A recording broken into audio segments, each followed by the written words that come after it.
Sir 10 টাকা।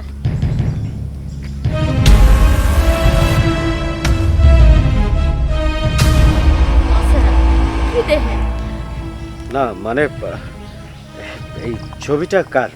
এটা আমার মাইয়া সুহানা। সোহানা না? আচ্ছা, আপনার মেয়ে কোথায় থাকে?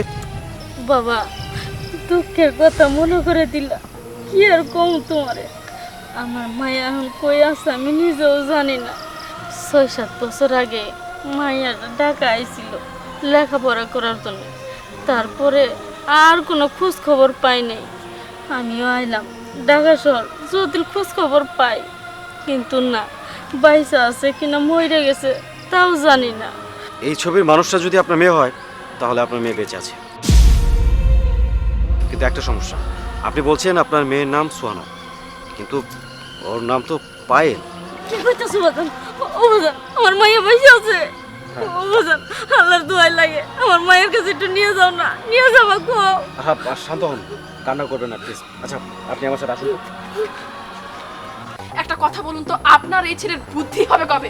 পার্টিতে সবাই চলে এসেছে, শুধু আমরাই যেতে পারিনি। ও সেই কখন বের হয়েছে, এখনো বাড়িতে আসার কোনো নাম নেই। আসলে আমার ছেলেটার কোনো বুদ্ধি জ্ঞান কিচ্ছু নাই। পার্টির মধ্যে লোকজন এসে গেছে, এটা ওর মাথায় নাই কে যে আমাদের একটা মান সম্মানের ক্যারেক্টার লস হবে। কতক্ষণ ধরে ওর জন্য ওয়েট করতেছে? আই তোর কি বাদে? ও মা, মা তুই কেমন আছো? ও মা, আরে হাত ছাড়ো! কি কি কি আশ্চর্য! এই এই বস্তি মহিলাকে কোথা থেকে তুলে নিয়ে এসেছে? আমাকে টাচ করছে কেন? ও মা, আমি তোর মা। কিসের মা? হ্যাঁ, এই জঘন্য মহিলা কোথায় থেকে নিয়েছিস? কি নোংরা হাত দিয়ে আমার বউকে টাচ করছো? ও মাই গড, গোবর গোবর গন্ধ, মুছি মুছি রং টং মাখানো। ওম নো নেভার। আহা বাবা, তোর কাণ্ডজ্ঞান বলতে কিচ্ছু নাই। এমনি তো লেট করে এসেছিস, আবার সাথে কাকে ধরে নিয়ে এসেছিস। এখন দেখো আপনার ছেলে পাগল হয়ে গেছে। এই মহিলাকে বাড়ি থেকে বের করো, বের করো! চুপ করো না, চিল্লাচ্ছ কেন? ওনার সাথে রাস্তায় দেখা হয়েছিল, তোমার ছবি বের করে বলছিল তুমি নাকি ওনার মেয়ে, তাই নিয়ে আসলাম। কি আশ্চর্য ব্যাপার! এই বস্তি মহিলা আমার মা হবে কেন? হ্যাঁ, আমার বাবা মা থাকে দেশের বাহিরে, এই মহিলাকে তো আমি চিনিই না। আচ্ছা ঠিক আছে, আমার ভুল হয়েছে, আমি দেখছি। এই জানতো আপনি না, না, না, জানতো? আমি আমার মায়ের কাছে যাও না। জানতো? ঠিক করেছি না সোহানা? হ্যাঁ, একদম ঠিক করেছো। বস্তি মহিলা কোথাকার, চিনি না জানি না, মেয়ে পরিচয় নিয়ে এসেছে। সোহানা, সোহানা কেরা? আমি সোহানা বলে ডাকলাম আর তুমি সেই ডাকে সাড়া দিলে, তার মানে উনি যা বলছিল সবকিছু সত্যি। কি কি কি কি সত্যি? আমি তো বুঝতে পারছি না তুমি কি কি বলতে চাচ্ছ। জানো, ছি ছি ছি, লজ্জা হচ্ছে। নিজের মাকে অস্বীকার করছো তুমি। যে মা তোমাকে 10 মাস 10 দিন গর্ভে ধারণ করে পৃথিবীর আলো বাতাস দেখাইছে, সেই মারে তুমি অস্বীকার করো কেন? ও নিজে ভালো থাকার জন্য?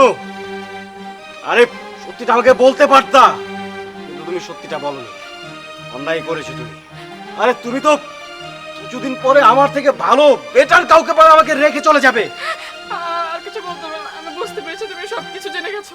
শিশি, বিশ্বাস করো, আমি যা করেছি আমার ভালোবাসার জন্য করেছি। আমি কি ভেবেছিলাম জানো? তুমি যদি কোনোভাবে জানতে পারো যে আমার পরিবারের এই অবস্থা, তুমি কখনোই আমাকে বিয়ে করবে না বা আমাকে মেনে নিয়ে সংসার করবে না। এই জন্য আমি লুকিয়েছি, বলেছি আমার বাবা মা দেশের বাইরে থাকে। তোমার আমার ভালোবাসার জন্যই করেছি। আমি আমি জানি এই ধরনের অন্যায় কোনো ক্ষমা হয় না, কিন্তু তুমি ওকে ক্ষমা করে দাও। চুপ! ক্ষমা করবে না? না মা, ক্ষমা কেন করবো আমি? ভালোবাসার কথা বলছো না? আরে ভালোবাসার মূল ভিত্তি হচ্ছে বিশ্বাস, আর তুমি সেই বিশ্বাস আমার ভেঙেছো। মিথ্যার উপর দাঁড়িয়ে কখনো ভালোবাসা হয় না পায়েল। কি কি কি বলতে চাচ্ছ শিশি? আমি বলতে চাচ্ছি আমি তোমাকে ডিভোর্স দেব। না শিশি, আমার ভুল হয়ে গেছে, একটা সুযোগ দাও আমাকে। কোনো সুযোগ দেবে না। এই চলো, আসো। এখন আমি কি করবো বলো তো? আমাকে তুমি ক্ষমা করে দাও। পায়েল, তুমি এতটা খারাপ নির্মম হলেও আমি সেটা পারি না। হ্যাঁ, আমি তোমাকে একটা চান্স দিতে পারি। তোমার মাকে যদি এই বাড়িতে আনতে পারি, তার কাছে ক্ষমা চেয়ে তারপরে যদি উনি আসে, তাহলে আমি তোমাকে আমি মার কাছে এখনই যাচ্ছি, এখনই যাচ্ছি।